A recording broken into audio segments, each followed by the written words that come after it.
Aujourd'hui, notre copine mécanique, elle a 45 000 km. Et bien que un internaute m'avait dit que son kitchen tenait, il avait fait 56 000 km avec sa moto et son kitchen était encore bon, moi, a priori, il faut que je le change. Voilà. Donc, les routes du Vietnam ne sont pas pareilles que la France. Donc, voilà. Grosse opération. On va changer la couronne arrière. Et puis, je vais la poser là. Et puis, on va changer donc la couronne avant. Et on va parler de prix. On va bien sûr changer la chaîne. Et on va parler de prix. Alors, je ne sais pas en France combien ça coûte. Vous allez pouvoir me le dire dans les commentaires. Figurez-vous que la chaîne, donc cette chaîne-là, qui est une chaîne japonaise, qui est auto-lubrifiée, etc., donc de la bonne qualité, et je peux vous dire, je l'ai déjà montée sur la Royale. Il faut savoir qu'elle a fait plus de 20 000 km déjà, donc sa copine. Celle-ci, donc on est reparti avec une chaîne neuve qui coûte 3 500 000. Bon, je parle en Vietnam Dong, mais je vous fais la conversion en euros, je vous rassure. La couronne ici, la grande couronne arrière, elle vaut 663 000 dong.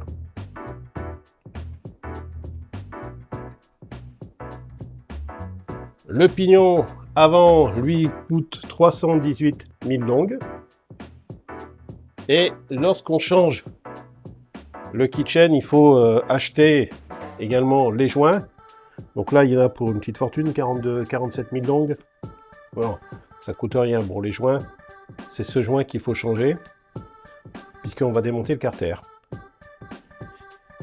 Et je vous invite à regarder la vidéo de ce changement.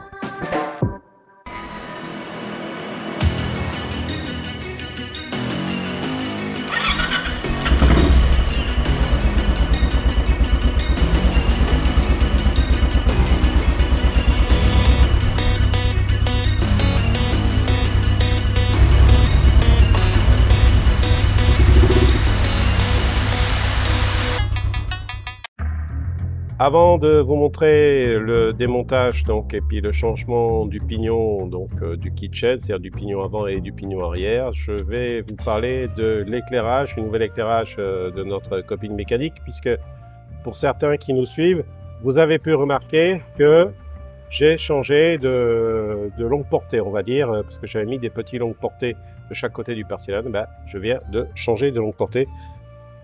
Ce qui m'a plu dans ces longues portées, c'est d'avoir deux faisceaux, un faisceau court pour les feux de croisement et un faisceau long, ce qui fait que j'éclaire très bien et je n'aveugle pas. D'ailleurs, c'est ce que je vais vous montrer.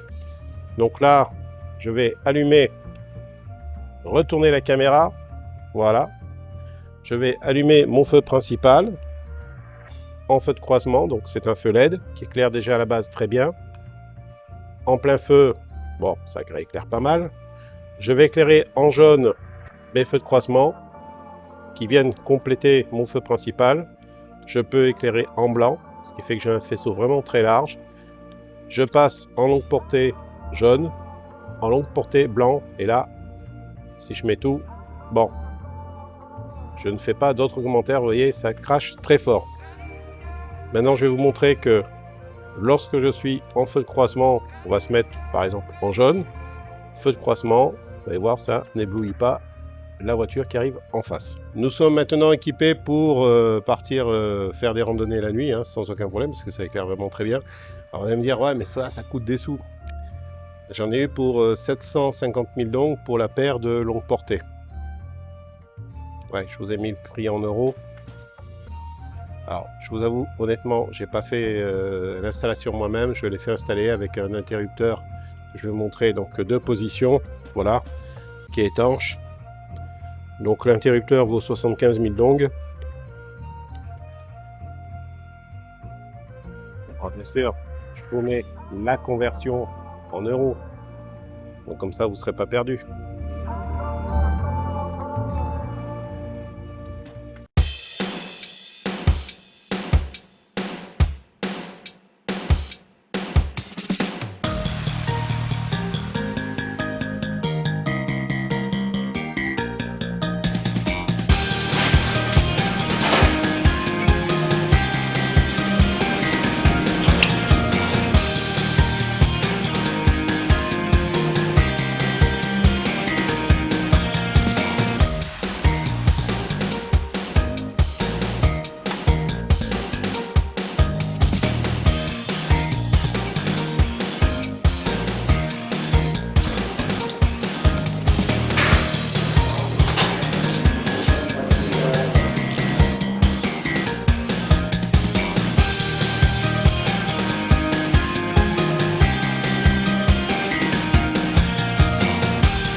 ouvrant le carter, on s'est aperçu qu'il y a ce petit joint, qui est un joint qui est sur la pompe, qui est un peu écrasé. Donc on va également changer ce petit joint.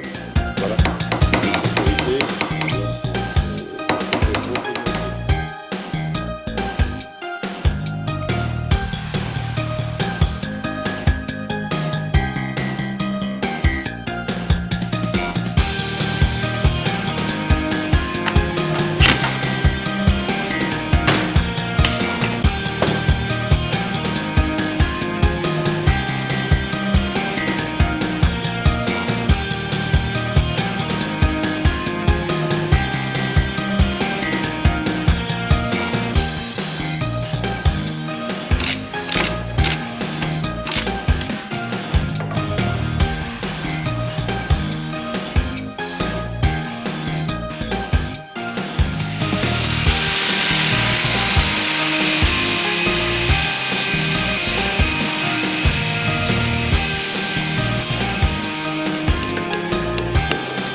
C'est une chaîne Made in Japan, elle est très dure à ouvrir. On a carrément limé les rivets et malgré tout, le maillon reste bloqué en intérieur.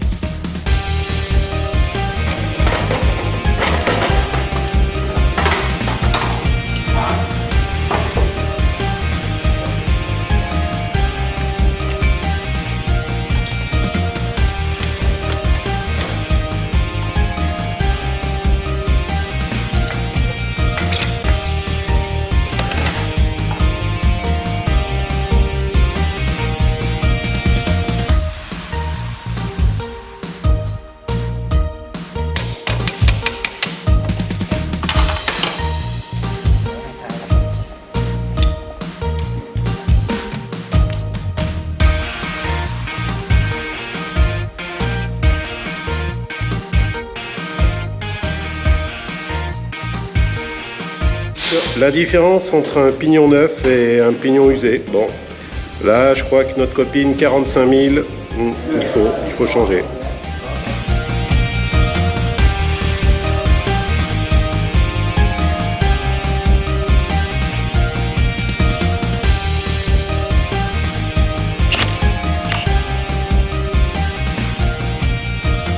Après avoir tout nettoyé, ben, il ne reste plus qu'à remonter la roue. C'est ce qu'on vient de faire à l'instant. On a remonté la roue et ensuite on va mettre la chaîne. Mais il y aura le carter de toute façon à fermer de l'autre côté. Il y a encore du nettoyage à faire, encore du travail.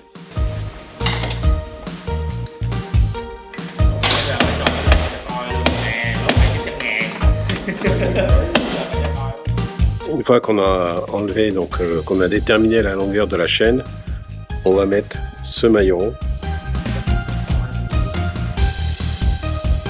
Alors, sur un vélo, on appelle ça une attache rapide. Là, en l'occurrence, on ne va pas dire que c'est une attache rapide puisque il va falloir le mettre en place et il va vraiment remplacer, je dirais, un maillon dans la fête.